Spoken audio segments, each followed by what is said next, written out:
All right, so welcome everybody. This is Symposium number 16, the future of STEM education. We're going to give people a few more minutes to show up since it's first thing in the morning after several days of conference already. So, welcome.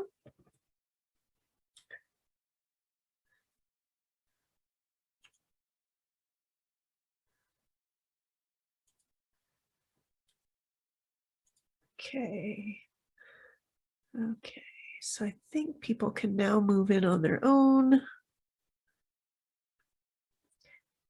So once again, I'm just welcoming people as they come in to Symposium 16 on the future of STEM education. We have a great panel today from McGill, Concordia, and Dawson College to talk to you about things to come and also have a discussion about where we want to go. So we're still going to take a couple more minutes, just since it's first thing on a Friday morning after a couple of days, just to give people a chance to trickle in before we officially start things.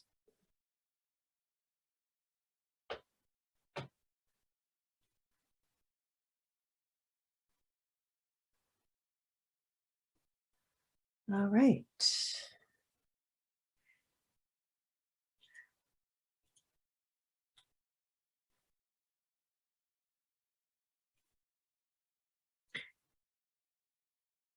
Okay, so I guess I'll start with introductions. Once again, hello everybody. Happy Friday morning.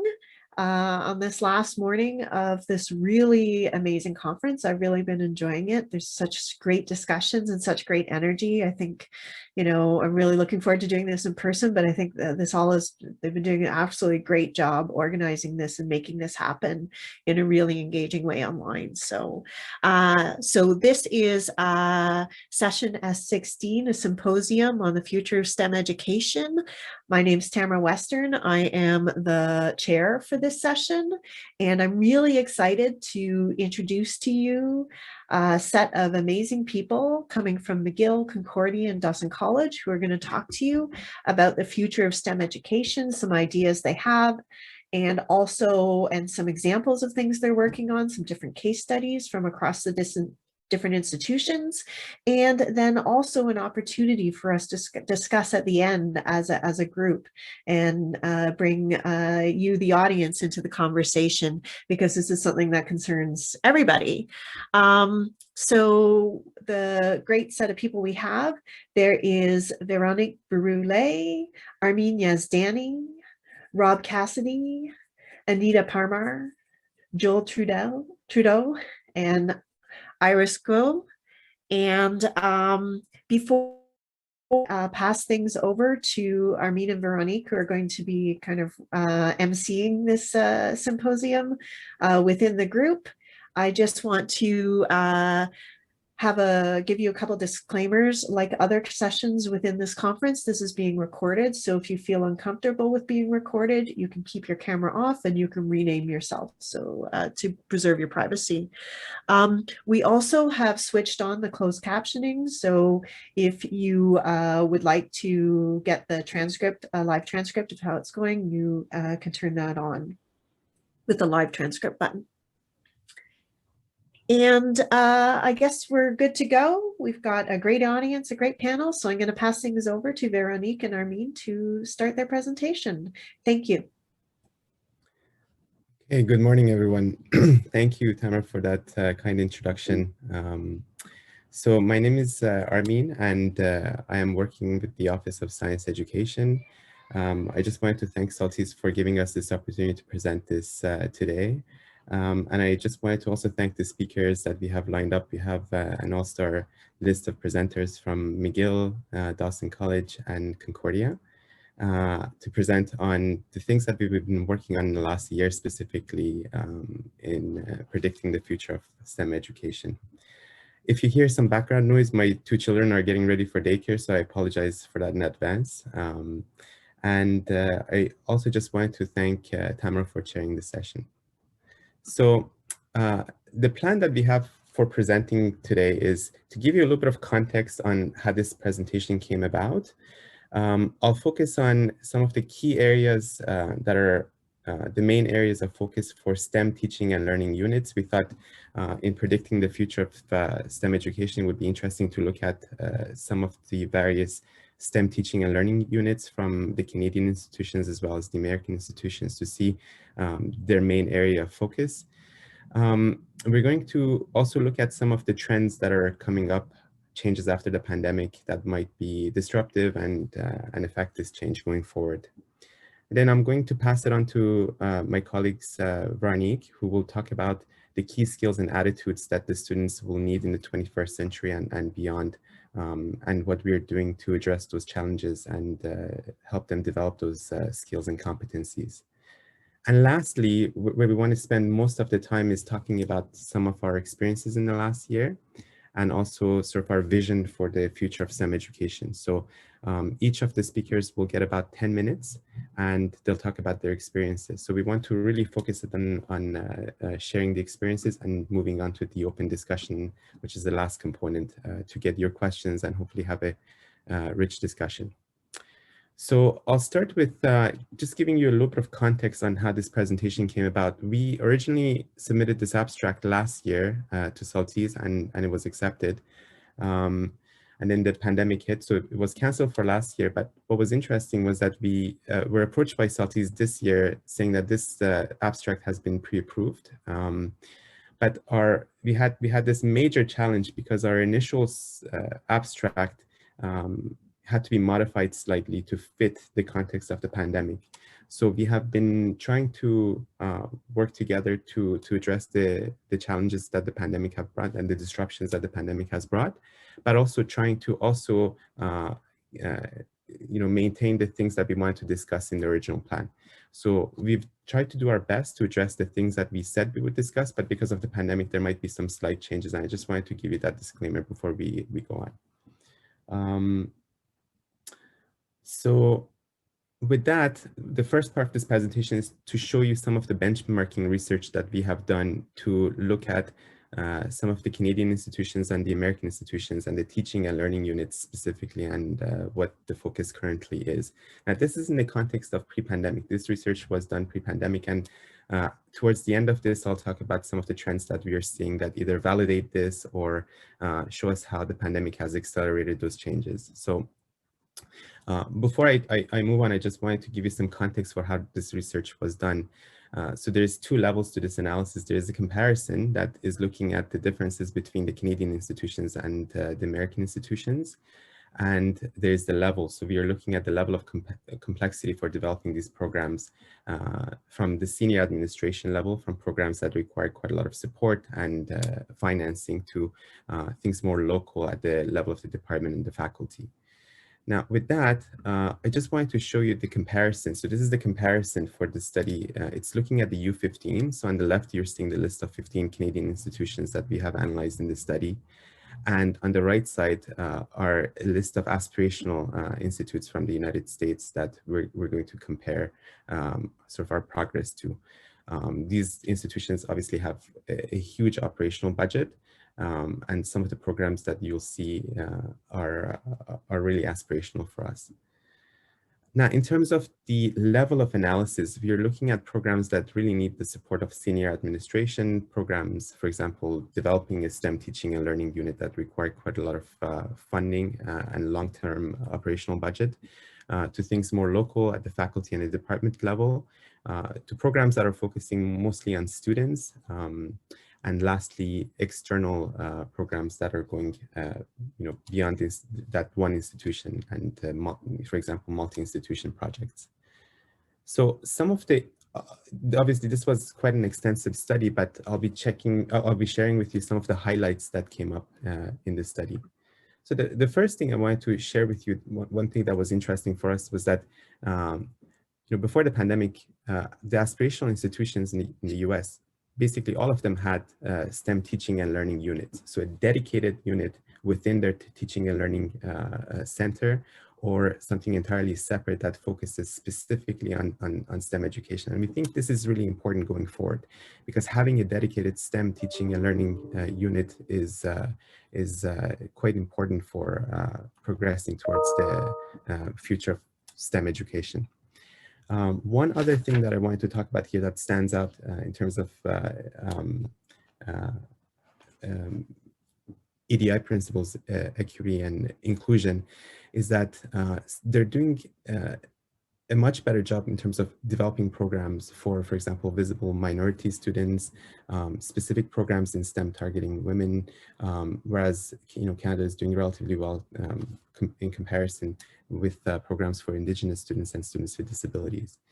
Now, in terms of incentivizing teaching and learning, they're doing a little bit of a better job in terms of developing awards at the level of the department and faculty for STEM education, and also having tenure track teaching positions, as well as positions that translate from a postdoc to a faculty. So for example, you could be a postdoc, and then part of your contract is in the second year, you automatically transition to a tenure track faculty. So there's a lot of innovation here, but those are some of the things that was interesting in our research. At the level of the faculty, what you can see is that a lot of programs, both in Canada and the United States, are focusing on consults and workshops. So we're doing a relatively good job with supporting faculty with teaching workshops, offering consultations if they need something specific at the level of their course. In the US, they're doing also a relatively good job with coaching and having very structured peer mentorship programs. Also before the pandemic, relatively well doing in terms of educational technology, and this has also accelerated since. And one other thing that I want to talk about here that stands out is the SALROL and conferences, which I think both of the institutions in the US and Canada could be doing a much better job having structured, active scholarship of teaching and learning programs. So that's something that we are starting to see more and more. Now, at the level of the students, it's mostly focused on workshops and skill development, whereas programs that offer graduate teaching fellowships, these long-term structured fellowships for example, PhD students and master's students or postdocs that allow for things like scholarship of teaching and learning projects are relatively rare. So we do expect that we will see more graduate teaching fellowships to offer graduate student support and scholarship of teaching and learning programs for graduate students. Now, looking at the level of the department, what we found was that there are quite a lot of programs for large class initiatives. However, integrated courses, writing support, and program review is something that was relatively lacking, and something that's quite important as we go forward.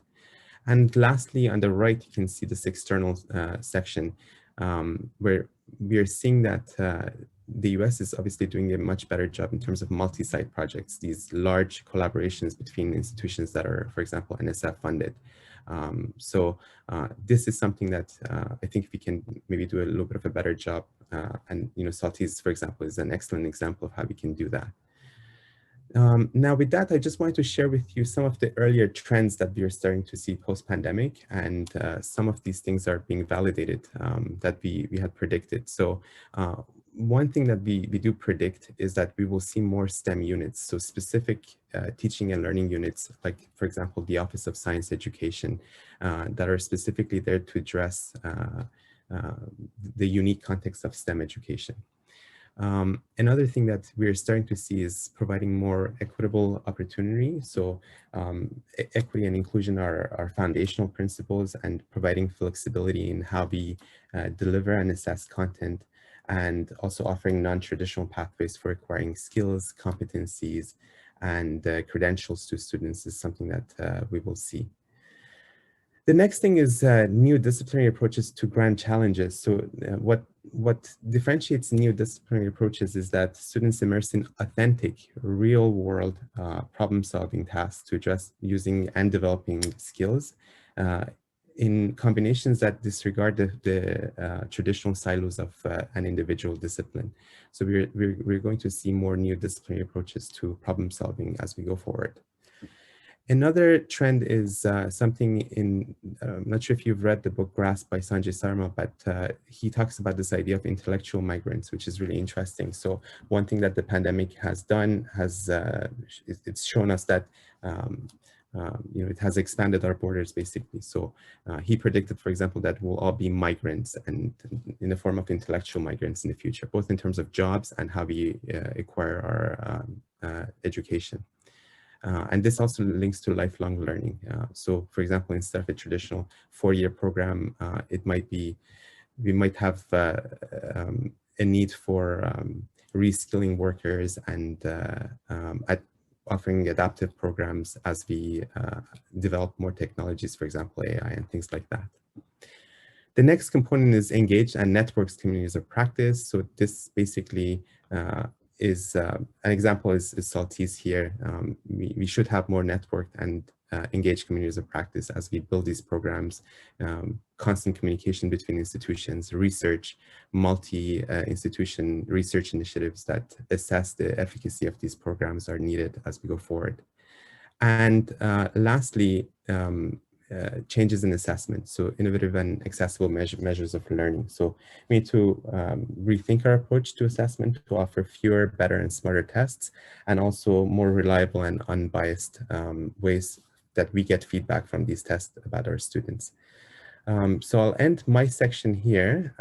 We'll talk about some more post-pandemic trends with some of the other speakers, but I just wanted to pass it off to my colleague, Veronique, who will talk about some skills and attitudes for 21st century. Thank you so much. Thanks so much, Armin. Sorry, I didn't mean to cut you off at the end there. Good morning, everyone.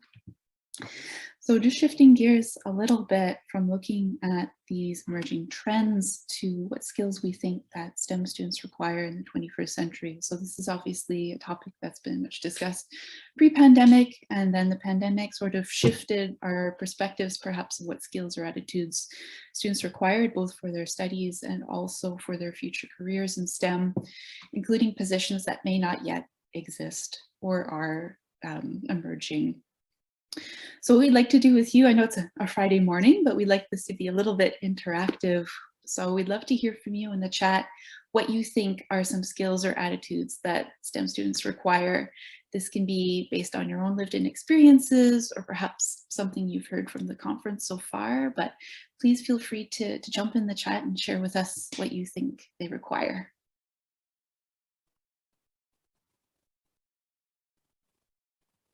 Ooh, embracing ambiguity, yes.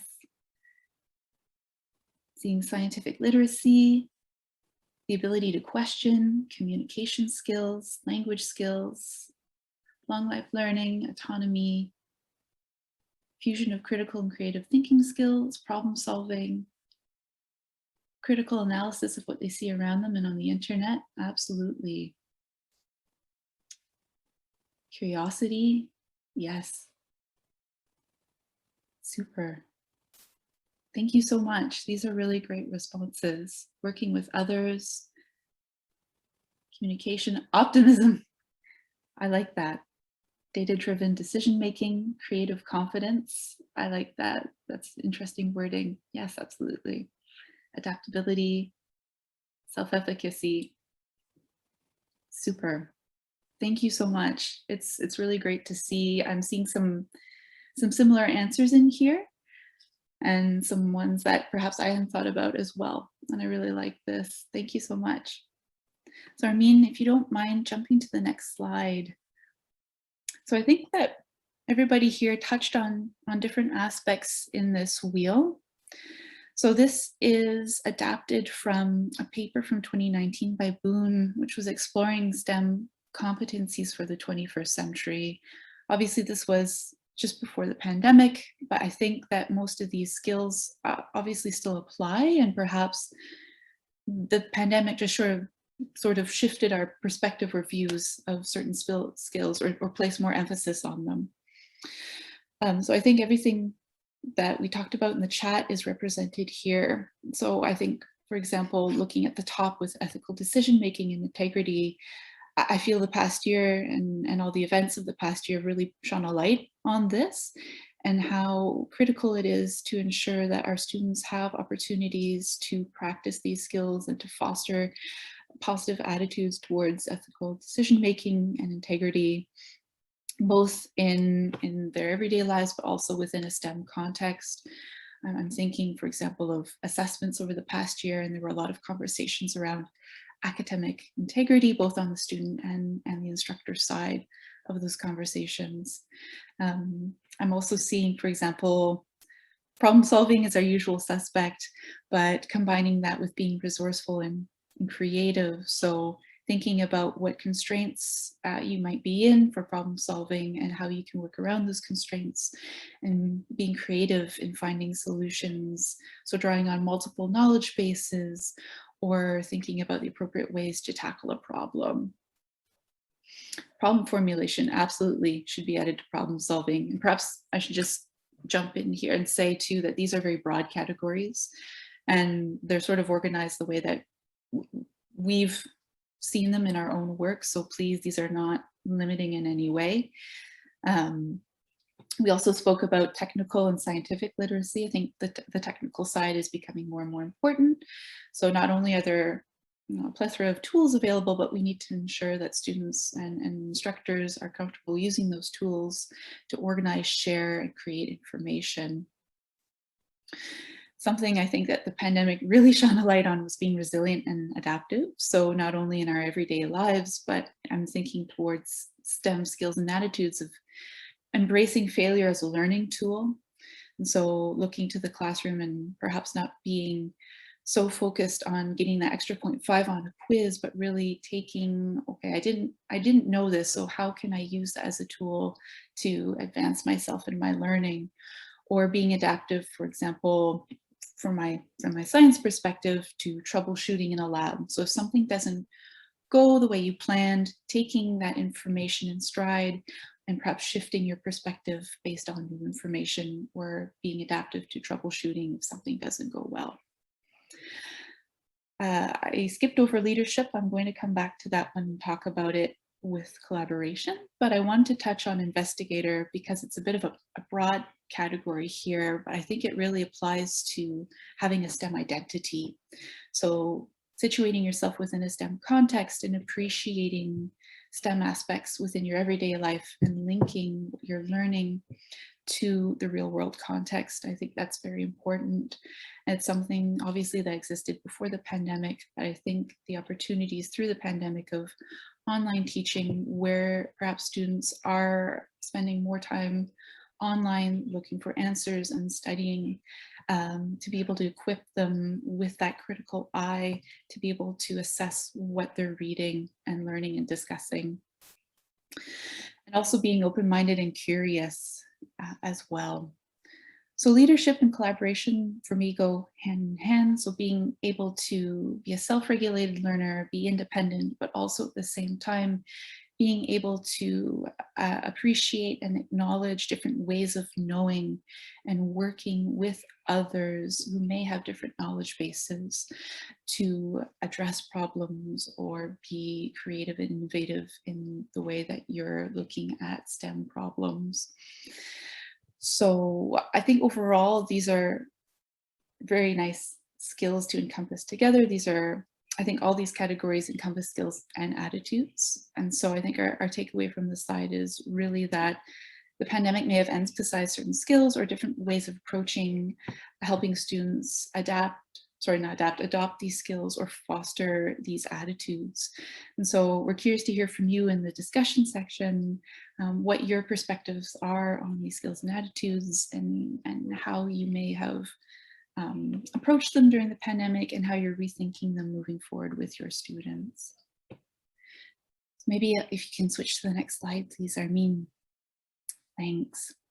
So now I want to shift to our own experience through the past year and how, for us, Armin and I think, I'm not sure if Janette is here, she may jump in during the discussion, how our experience with the Office of Science Education over the past year has shaped the way that we are envisioning the future of STEM and how we see the Office of Science Education situated in that vision. So as Armin said, the Office of Science Education, we're a unit that supports teaching and learning in the Faculty of Science at McGill. we're a relatively new unit. We're about 3 years old. So the pandemic has had quite a foundational role in shaping how we work within the faculty. So really our main goal is to promote a culture of evidence-based teaching and learning in science. So we do this through a few different ways, and they're listed here. We focus very much on a discipline-specific view into our teaching and learning initiatives. So we go very much into different departments, and we collaborate with different departments to really focus on their specific discipline needs. We also want to incorporate different ways of knowing and voices into the conversation about what is learning in science. And so we do this at various levels, from the individual with working with students, faculty, and staff, all the way up through departments, the faculty, and administrative levels as well. And finally, we're very much, I think, a human-centered education office, where we work very hard to foster a network of students, faculty, and staff who are devoted to science education. And I think these aspects combined make us quite a unique office. And as Armin was explaining about the future with increasing STEM units, I think the Office of Science Education can serve perhaps as a model toward what future STEM units could be, or how they might be able to model their work, their framework of working. So for us, in terms of the pandemic, because we are a relatively new office, I think it had quite a silver lining for us, in that it provided us with a lot of visibility that we may not have acquired as quickly in person. And so with the change in the Faculty of Science, as we pivoted to remote delivery, there were weekly virtual faculty town halls, and we were part of those town halls. So we were present at each one, and we were there to present on the work that we were doing. And so very quickly, we were able to gain a foothold in the Faculty of Science as supporters and experts in teaching and learning, and a place where people could turn to learn more about evidence-based practices, and with whom they could collaborate to either work on ongoing projects or to start projects. It also provided us with an opportunity to take on projects that we had not anticipated doing. So for example, I think Armin spoke to SciLearn yesterday at a panel, which is focused on helping incoming and new students take agency in their own learning and learn different ways that they can study, and all underpinned by how the brain works. So they're getting that science aspect to the learning that they're doing, which is really amazing. Or for example, the Living Library, which is a dedicated pop-up community of practice or a learning community where instructors across disciplines could come together to discuss teaching and learning. And so we've had a lot of experiences in the past year that we hadn't anticipated having, and we gained a lot of momentum very quickly. So for us, looking forward to the future, it's really how we are able to maintain this momentum and to continue growing our network of students, faculty, and staff who are devoted to evidence-based teaching, learning, and science. So with that, I'll pass it over to Anita. Thank you very much for listening, and I'm looking forward to our discussion later.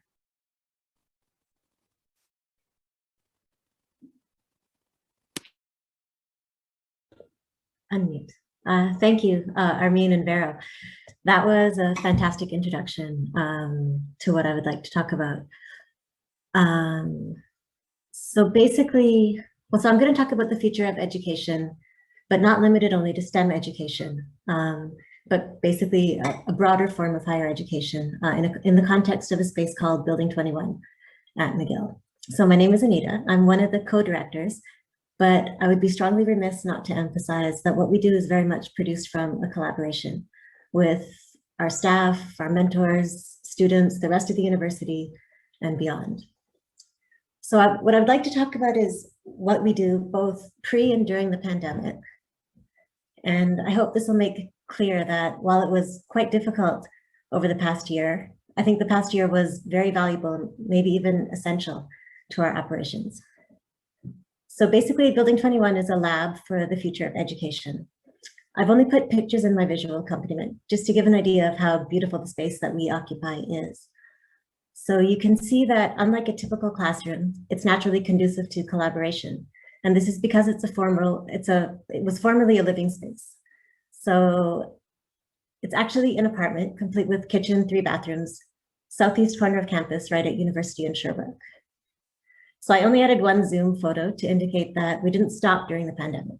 We did use online tools beyond Zoom to sustain the community, but since we're still here, I didn't think I needed to add any others. So back to the physical space. We repurposed it from an apartment into a hub for curious minds. So the idea of Building 21 is to have a central meeting spot where curious minds can come together for the purpose of exploration and nothing more.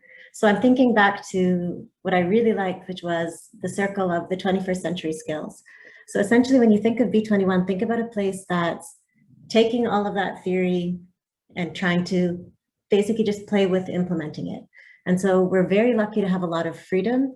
And the idea is, okay, can we work within this basically socially conscious 21st century lab for education to try to actually implement those skills?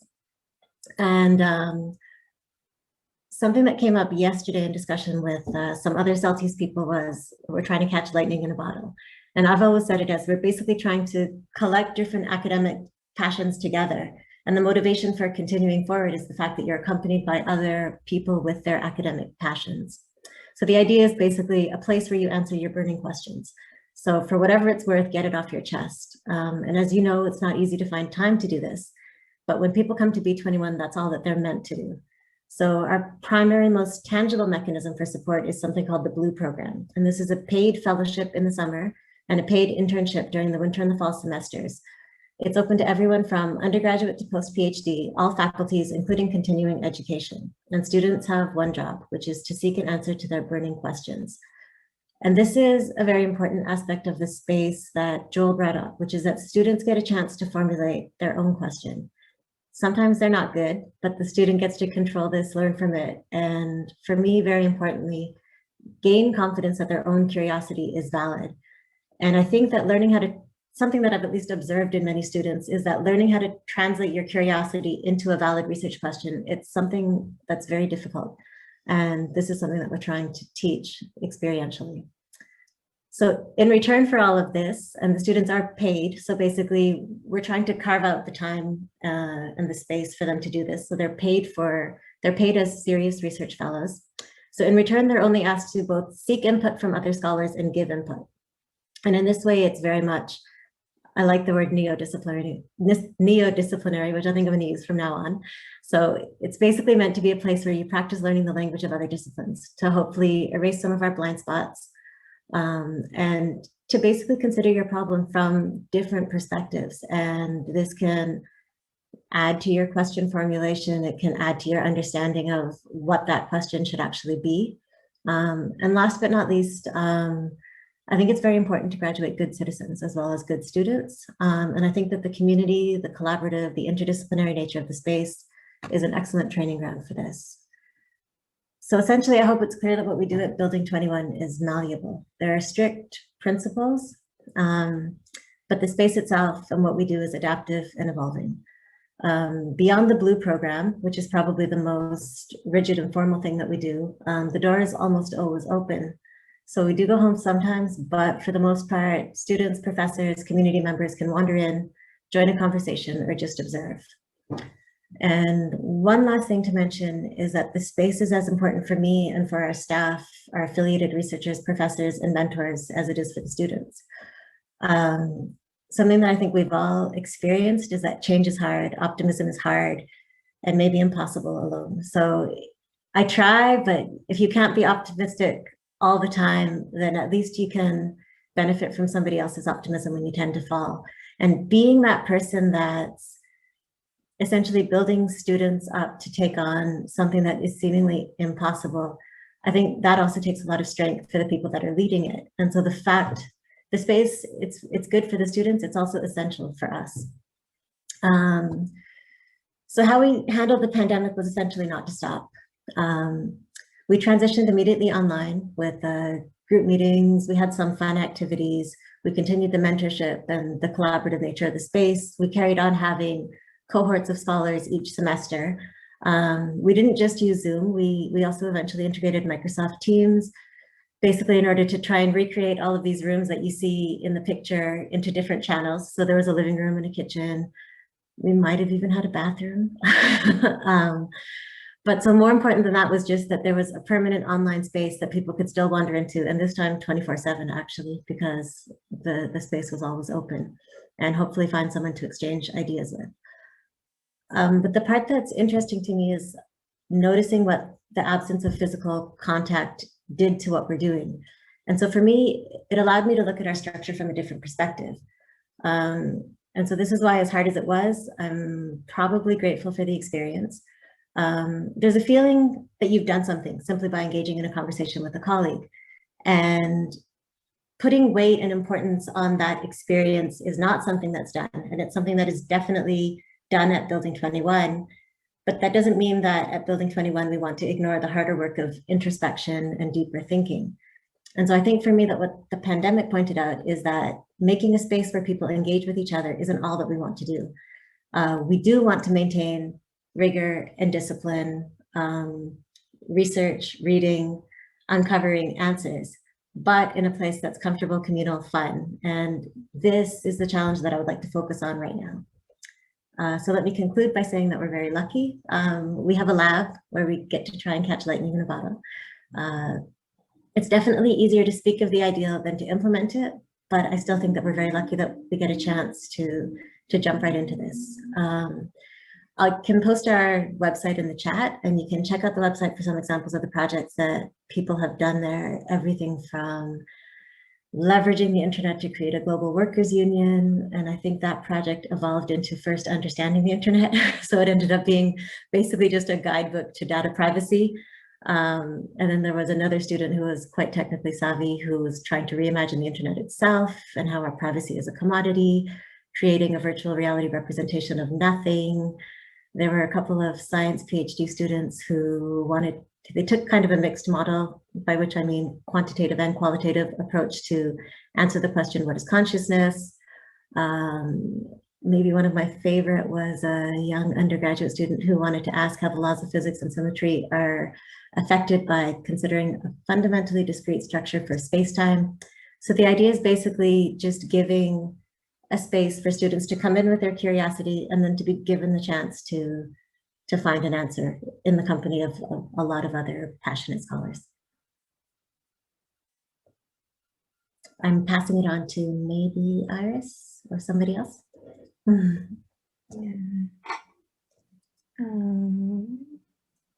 Armin, if you could just give me, okay, yes. Okay, so hello everybody. My name is Iris and I'm a fourth year undergraduate student studying anatomy and cell biology at McGill. I have been working with Fresca for the last 2 years, first as a research project student and now as a Fresca admin. And today I'll be presenting on how Fresca, a tutorial program targeting first and second year STEM students, serves to support student learning and how the effects of this initiative can differ between the in-person and virtual contexts. And specifically, I'll be looking at how Fresca encourages effective communication and collaborative learning among students, which are some of the skills we had mentioned in our discussions earlier. So here's what Fresca looked like pre-pandemic. We would have multiple tables in a common space with undergraduate mentors and graduate teaching assistants situated in different areas that represent basically the different subjects, which included biology, chemistry, math, and physics. So in this format, students were able to move from table to table freely and receive help for most, if not all, of their coursework. And after the pandemic hit, we moved Fresca onto the Microsoft Teams platform, which Anita already introduced to you. On the left, we can see the different course channels where the mentors and the teaching assistants can start their meetings. So in this sense, all of the ongoing Fresca sessions can be accessed through this one interface, and students are able to jump from call to call relatively easily. So we hope that this would replicate the flexibility of in-person Fresca, where students were also able to move around freely between the different courses. Additionally, we created a separate virtual cafe channel where students can start their own meetings to study with their peers. And we hope that this would serve as a way to engage students during online learning. Now, at first glance, Fresca might seem like, oh, any other tutorial or help desk where students can get academic support. However, the goal of Fresca is also to foster more interpersonal and holistic skills. The transition into university is often a difficult and very isolating experience, especially with the large freshman science classes that can have hundreds and hundreds of students. So from this, Fresca aims to establish a community environment where students can form bonds and connections with their peers and upper year students and serve as a venue for collaborations and communication. So first, let's take a look at how in-person Fresca achieves this purpose.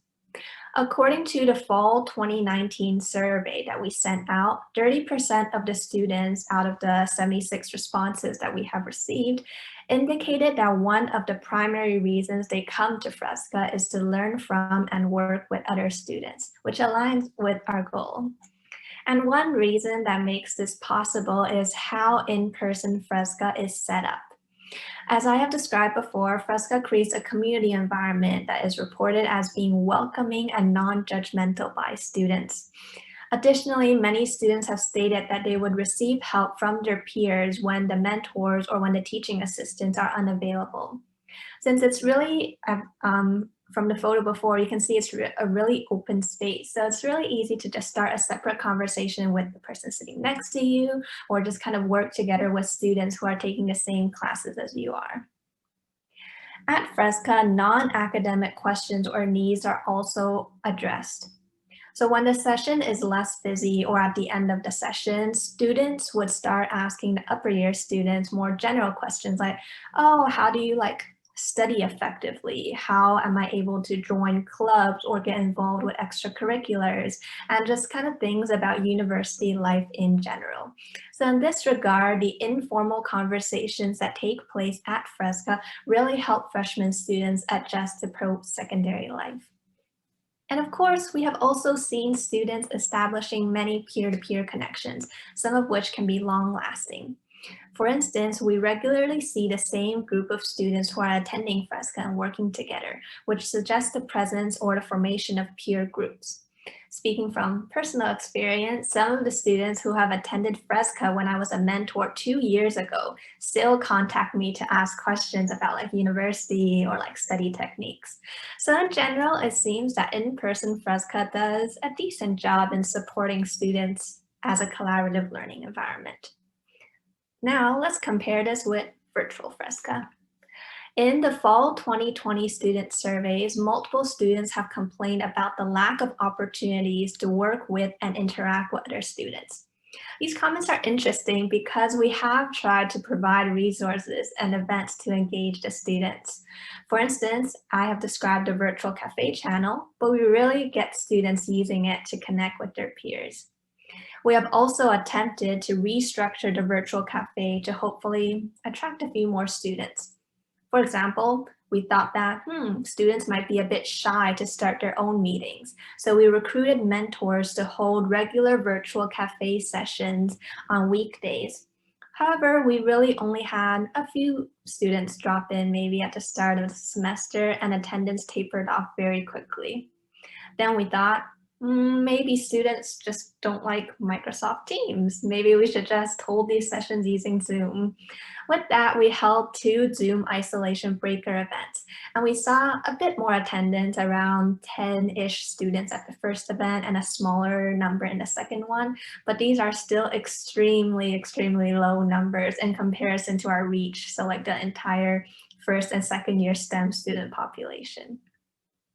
On a similar note, our peer mentors have also indicated a lack of engagement from the students who attend the Fresca sessions to seek academic help. In the online environment, it's so easy for students to just turn their mics and their videos off during these sessions, and the lack of participation from students really diminishes the community aspect of Fresca. Stemming from this, it seems that students attending virtual Fresca are more interested in receiving formal academic help and less in participating in casual conversations, which were often seen with in-person Fresca. One reason that at least comes to my mind right away is burnout from online learning, because after sitting in front of their screens all day, most students kind of just want to get help for their homework and log off instead of engaging in more thoughtful conversations. On top of that, students are often constrained to interacting solely with the mentors or the teaching assistants during these sessions instead of with other students, which may explain kind of the more formal atmosphere and the emphasis on like academic help. In the physical space, as I have mentioned before, students were able to start separate conversations or form kind of separate groups with their peers relatively easily, but online platforms often lack this type of mobility. So overall, it seems that in-person Fresca does work in fostering collaborative learning. On the other hand, virtual Fresca seems to be lacking in this aspect. This shows us that such collaborative learning spaces are often hard to replicate in the online environment, which exposes the need for more thoughtful ways to conduct such programs. One possible way to engage more students would be to add more structure and like more incentives to attend. For example, from the attendance data that we have collected over the past year, courses that used Fresca to hold tutorials or to go over like specific problem sets had a much higher attendance than those that just used Fresca as an open space or like a drop-in type of space. And I would just like to end with one last thought, and it's the necessity for resources like Fresca or other types of collaborative learning communities in assisting students with the post-pandemic transition from virtual back to in-person teaching and learning. Especially for the students who kind of started university online and were never really able to experience the in-person setting, they may not recognize the importance of peer groups, connections, collaborations. So it's crucial to develop such resources to help students in their education and their future career paths. Thank you for listening, and I'll pass it over to our next presenter.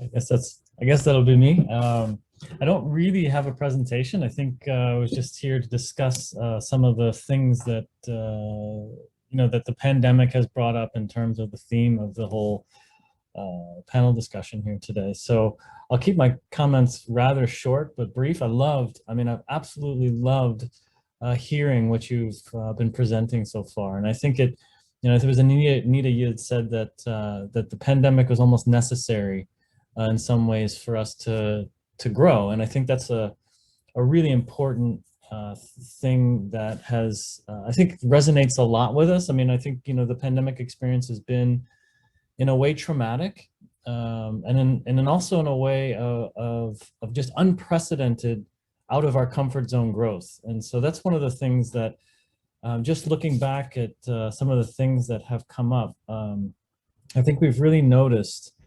I like to think of the future of STEM. I think, when we look at what the future should be, I think we've seen a lot of that right here today in terms of the way that we sort of reapproach, kind of unlearn the ways that we have been doing science or STEM education, and relearning kind of what's actually needed in order to promote student the kinds of the student learning that we really value beyond sort of the stuff that we have mostly under control, which is a lot of the brass tacks of science disciplinary learning.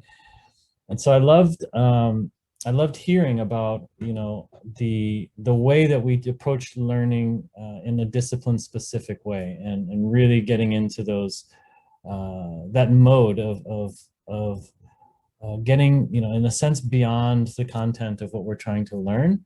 And also getting beyond sort of those to me kind of fun sort of pedagogical principles of like problem-based learning, or flipped classrooms, or all these kinds of fun things that people who study these things and who support these things are very attached to. and then coming together in like a space beyond both of those things, where we're actually really open-mindedly trying to explore how to put all these things together in a way that works. And also that works for faculty. I think one of the things that we really recognize, I'm sorry, I should introduce myself. I'm just so enthralled by the presentation. I'm Rob Cassidy. I'm the director for the Center for Teaching and Learning at Concordia. And so my job is basically supporting faculty. So and in kind of moving in these kind of directions that we've heard about here today. And that's been one of the really interesting challenges in my role has been, I remember March 13th is my sister's birthday. It's the first year in our adult lives where she never got a call from me, because we went into this mode of almost Maslow's hierarchy, like, how are we going to survive this, right? And I was always jealous at McGill, who took 2 weeks to do that. We had to do it in a week, and so we were absolutely swamped, and we did take it from a survival perspective, like how do we just get online, and the scale of it was just mind-boggling. So we did that, and I think everybody did that. McGill did it, Dawson did it. We all went through that experience together from our various perspectives. And I really love now, just getting back to Anita's comment of how that was necessary. I like to think, from my position, we know that there are better ways of doing things than the way that we were doing it post-pandemic. And we know that there are better ways of doing things than we are currently doing them. But the fun part about that is mixing the two. Before that, one of our major challenges was really getting people to understand, how valuable digital interaction can be, how valuable digital assets can be, the learning experiences and learning environments can be in this whole process. And now everybody got thrown into an environment like that. And so, I like it to, like, we would really like everybody to learn a good, breaststroke or crawl so that they can really swim effectively. But we all just got thrown in off the dock. And so we're kind of treading water and doggy paddling a bit, but eventually, but we're all wet, we're all in the water. And so that's kind of fun. And I know we don't like to talk about the pandemic in positive terms, but I think that's been a real interesting, if not painful, growth period for us all. And so now, now we can look with these principles that we've just seen here today, and these kinds of areas of like concentrating our efforts, which were just beautifully laid out and very, that resonates very strongly with my own values. Is now using our experiences to get us closer and closer to those kinds of environments.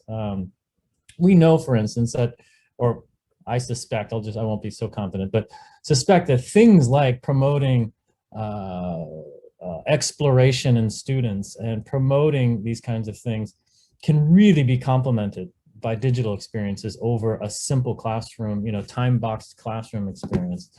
And we also know that those digital experiences really do need those in-person contacts to really do the kinds of stuff we want. Imagine learning leadership online only. That's going to be really difficult. But I love that, and I love the way that the networking we've seen. One of the things with the struggles that we've seen lately is just how important the networks are, and it's been a masterclass for someone like me in learning just how people want those networks and just how those networks function well, beyond sort of our pre-designed notions of how they should be. And so that's fun. That's been a real way of, and I think also for professors who now for the first time, maybe in their careers, have had the moment to say, I need help. I don't know how I'm going to do this. I need some help. And just watching those networks form around those kinds of needs, and that's been really interesting. And I love how at McGill, what we've been seeing is building out those networks with students as well. That's super cool. And so that's another thing that and I see from Fresca that obviously there's some ways of trying to get that to work. It's figuring out how the digital can help that work. Is an interesting problematic to get through, because we know our digital environments are ill-designed. Zoom, even, which has been our kind of default, is poorly designed for that. Like I've been in this meeting now for an hour and maybe 15 minutes, and here's Anita, Iris, Armin, Vero, Joel, you know, Tamara, all these people that I know that I haven't had a chance to like just say hi, you know, hey, you know, Anita, how are you doing? It's been a while since I've seen you. Like, how are things going?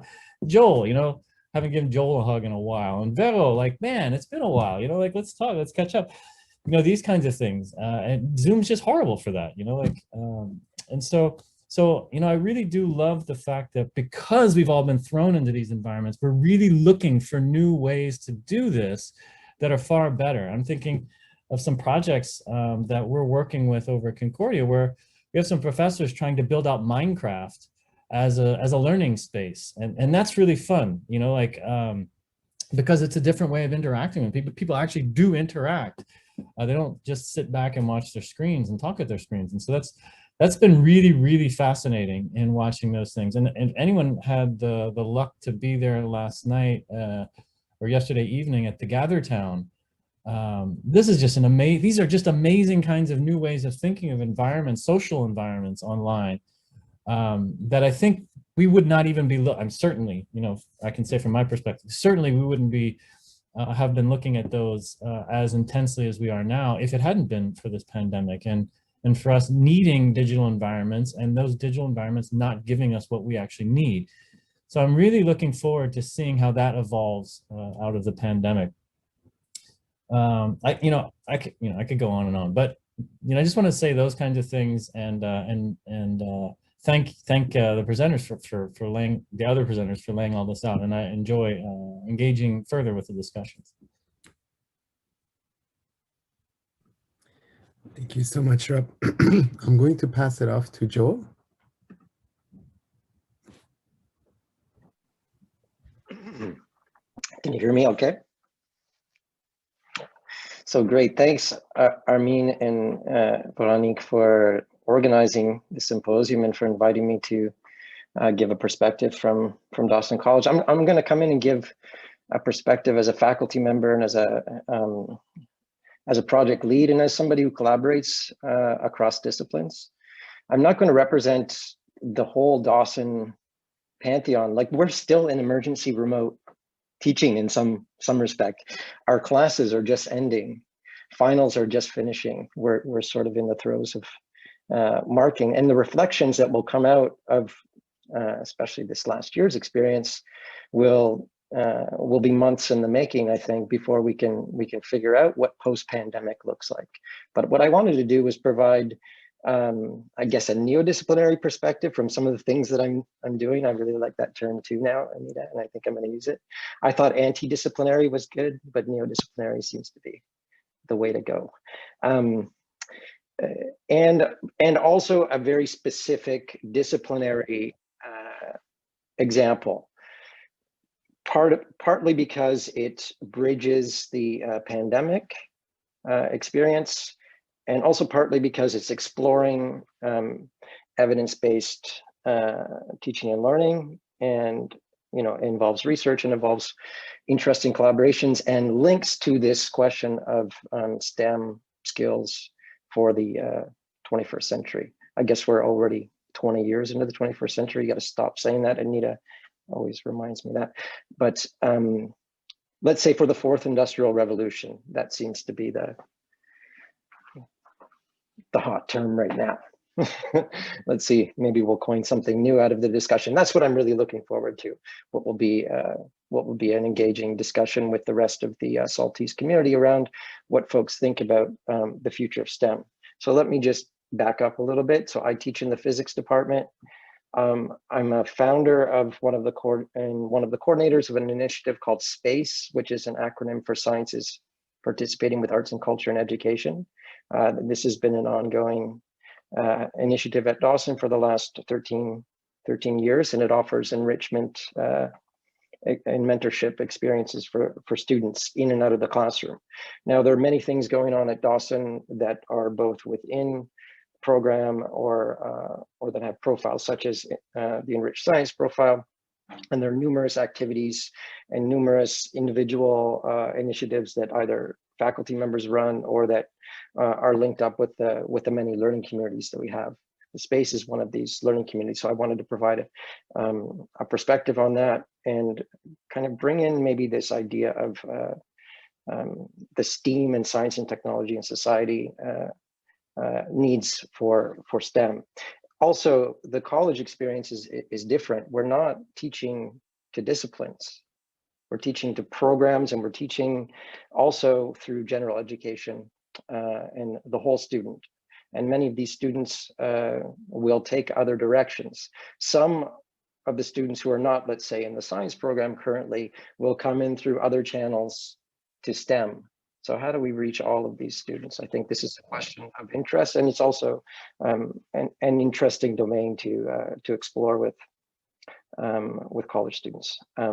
So I want to talk a little bit about the mixture of STEM and STEAM, as well as these interdisciplinary frameworks like science, technology, and society. And one of the aims there is to integrate the arts and sciences. And these approaches are absolutely necessary, I think, for students to thrive in the fourth industrial revolution, because the problems are wicked, like many examples that Anita gave from B21. These are open problems. They're first of all, how do you state a problem? And that's one of the skills that I think we don't spend enough time thinking about.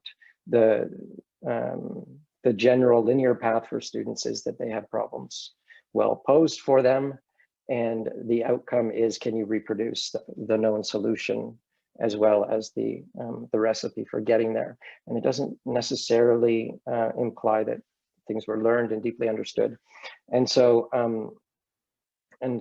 so we feel like taking sort of a large view of problem solving and looking at, these different frameworks, as Rob mentioned in his remarks, like problem-based learning, project-based learning, design-based learning, passion-based learning. There are many different frameworks, and engaging students collaboratively outside of individual one-to-one problem solving approaches is good.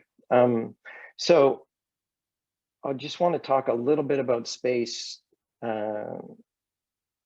and then come back to this this example that I'm going to show. So there are two videos that relate to some engineering robotics activities that we've been running. And so this has been an ongoing project for about 2 years. So it started before the pandemic. And Armin, if you want, you can get ready to play this video. I'm just going to give a little preamble here, where we were looking at integrating engineering robotics into an engineering physics 4th semester course. And it's an options course, but generally the students who are going in there are thinking about, let's say, STEM, a STEM path. So it's relevant for this discussion. And often many of them will go, let's say, the engineering route, but not all. And what we wanted to do was look at the different kinds of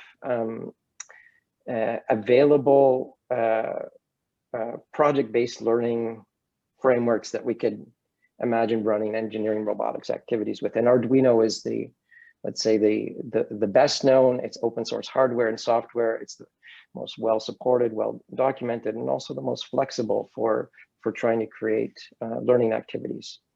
And we thought this was interesting, and an interesting moment, because students are going online and they're learning themselves in a DIY fashion. Can we take this DIY approach and bring it into a classroom setting and organize a set of learning activities that we can study outcomes about knowledge transfer and about their persistence, about their interest in computing, and bring in computational thinking and other features. And so we started with this project in the classroom.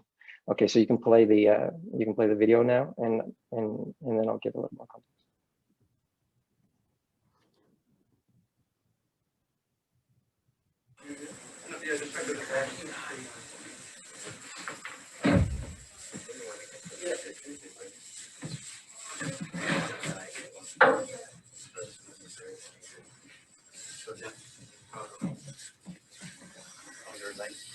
It's going to detect you.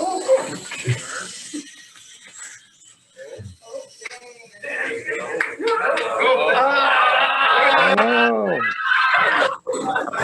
So the one thing I wanted you to notice was the engagement of the students. Clearly they're invested, they're watching, they're in this testing process. So they've all built their own robots using the Arduino platform, and there's a navigation challenge that was given them to use an ultrasonic sensor for obstacle navigation, obstacle detection and navigation. And you know, what was interesting about this is that even though they're given all the same hardware, it doesn't perform in exactly the same way. So all their projects are different. All the solutions will be different, but the learning activity itself is well defined, right? And so there's this space for creativity, for collaboration, and for problem solving that's not textbook related, although you need sort of textbook skills and knowledge. And so how do you deliver that? So what we found was that they weren't necessarily picking up the computation skills, right? So a lot of the algorithmic work, so you need to program the Arduino microcomputer. I'm not going to go into that, but a lot of it's boilerplate, and we sort of handhold them, and there are different levels, and some of them really know how to program, and so they take charge of that in their teams, and others know almost nothing about programming. So how do you account for all these different levels? And what I want to say is that the pandemic actually provided an opportunity here, because what we had to do was pivot these activities. So we were running them, we were 2 labs in, the lockdown hits, what do we do? Right? We can't send them home with hardware because they're all sharing hardware kits. And so what we did was we created a virtual simulation of this. And I should say that I'm at this moment also in a poster session, talking a little bit more in detail about the outcomes down there with collaborators. And I just like to acknowledge them while I'm here. And so you can go to the next slide, and I'll just talk over it. You can play This is just a little screenshot of the, so it's the next slide. Next slide. There you go. A screenshot of the, so a faithful porting of this activity to a virtual simulation. So we're actually simulating the hardware, the Arduino microchip, and the students are able to, without downloading the software and running on their hardware anymore, they're able in this interactive development environment that's embedded in the website code and solve this challenge. And so what we're able to do was salvage the learning activity and enable them to complete the challenge, and they loved it, actually. And it was a chance for them to engage, and we're learning on the fly. We set up Zoom breakout rooms with just like their tables in the labs, and then we iterated on top of that, right? And so we had to run this again because we're still in lockdown. What do we do now? And so what we moved towards is this opportunity for blended learning. How can we bring the virtual tools that have been developed necessarily, right, during the pandemic time, and that have matured from pre-pandemic platforms to think about and reflect on what the opportunities could be for asynchronous plus synchronous learning in the future. And I think an example like this for STEM, what we did this semester, and I'm not presenting that here, we're still looking into outcomes from that, is that we built the kits for the students, or we got the components for the kits for the students together, and they all had individual kits at home. We took them through now an entire virtual lab experience where we trained them on the basics of the basics of programming for Arduino, and had them do that asynchronously with some homework. And so we're able to level up the skills. And then they came into a virtual lab setting, and we walked them through sort of piecewise how you would get to build, to think about your problem, to strategize, to get that algorithmic thinking into practice. And then they were asked to design their own home courses where they would use the same code base to actually solve a similar challenge in their own home with their own constraints. And they made videos and they presented to their peers, and we had a class challenge where we competed for time, but also for interest. And so that was an amazing experience. And what we feel like we're going to do going forward is combine these two approaches and really see how that evolves. And this is just one example of what the opportunity of the pandemic has brought, and necessarily we've had to sort of reflect on this. And so I feel with my colleagues at Dawson and those who have done some similar kinds of activities, we're going to be able to build out new kinds of learning activities for the students in the future of STEM education. I just want to briefly come back to the space project, because I think it resonates with some of the earlier comments about these 21st century skills or fourth industrial revolution skills, or skills and competencies they wouldn't normally think of as disciplinary. What STEM does very well is teach disciplinary skills and knowledge. We know how to do this, right? How do we bring in these other skills that have been identified, in particular by Armin and Veronique, and demonstrated by Anita, as well as Iris's presentation of that peer support, the mentorship, for all levels. How do we bring all these things together, right? And one of the things we're trying at Dawson, I think that resonates with those approaches through space, is to start an arts and sciences certificate. So at Dawson, the certificates aren't certification like accreditation in the same way that we normally think of it. It's more like a minor. And so it complements program learning, but it's open to students of all programs. And this is what we've done well with the Space Initiative over the years, is we brought students from different disciplines together to work on problems. We're sort of like B21 light, flying a bit under the radar there, but now we want to formalize this. How can we offer this experience to more students who don't necessarily know the future path that they want to take for learning and for work? How do we get them working on problems and give them credit for it, give them resources, give them space and mentorship as well? And so we're very excited to actually launch that in the fall and see where that goes, and to give more of an academic flavor to some of the learning community approach activities we've been doing over a number of years. And I'd be happy to talk more about that in discussion after. Sorry if I went too long there. Okay, well, thank you so much, Joel. I just wanted to open it up for questions and discussions. Tamara, I'm not sure if you prefer if you chair the discussion. We only have, I believe, 3 minutes. I just wanted to thank all the presenters. Thank you, Vero, Joel, Rob, Anita, and Iris, for that really engaging presentation. Wonderful insights. It's been really interesting, so thank you.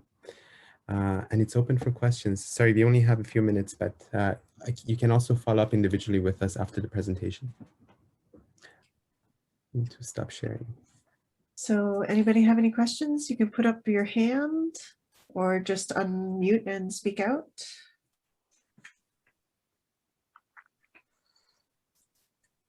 Hello, I'm Kevin Lenton. I'm a physics teacher at Vanier, and I have questions about going forward, scalability and resources.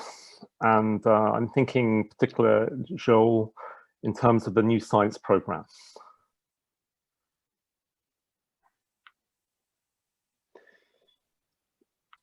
Sorry, Kevin, I didn't get the question, but so I didn't.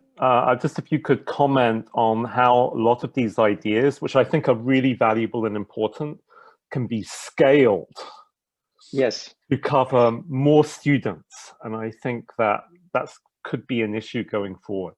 Wonderful, Kevin. Yeah. So this is one of the challenges, right? Many of these individual projects and examples, they run on teacher fumes. They run on, let's say, the motivation and the passion of the faculty members who either have started them, or the support mechanisms that are available at the institution. And you can't support everything, right? So that's partly why there needs to be an institutional strategy for this. And so, I mean, that was well presented by the McGill folks and by and Rob is an exemplar of that as well. So I think with the new science program, we have an opportunity to look at the comprehensive examination And so for those of you who don't know, all college students do something like an integrating activity in their program, and it's supposed to bring together all the program skills and knowledge. And in the science program, we have something called a comprehensive examination, and there's actually 4 components to that. But one of them is an independent study. Now, traditionally, and I don't know what the context is for the other SAGE, so I'm just going to speak from a Dawson perspective. Traditionally, these have been independent projects done in specific courses, and not always maybe to the depth of an integrating activity. Often they're problem sets, let's say. Difficult problem sets, but the students are more or less left to do independent work, and the teachers assess at the end. So there's not a lot of resources available for that mentorship that's needed, let's say in something like a vertically integrated project where you're part of a research group or something like that. And I think Ellen Nadeau is with us today, and she's been doing amazing work with neuroscience projects, research, and now coursework. So she would be an amazing person to talk to about this as well. But the idea is that there will be a new course for the comprehensive examination independent studies. It will go into a course, and so we will be able to do something like this. I think in terms of the initiatives like a certificate, Kevin, that's one of the ways that we can scale, because it builds into the infrastructure of the administrative support in the academic systems. I don't want to. We could go on about this, but I think that's a great conversation to have, Kevin. I'd love to talk to you more about that.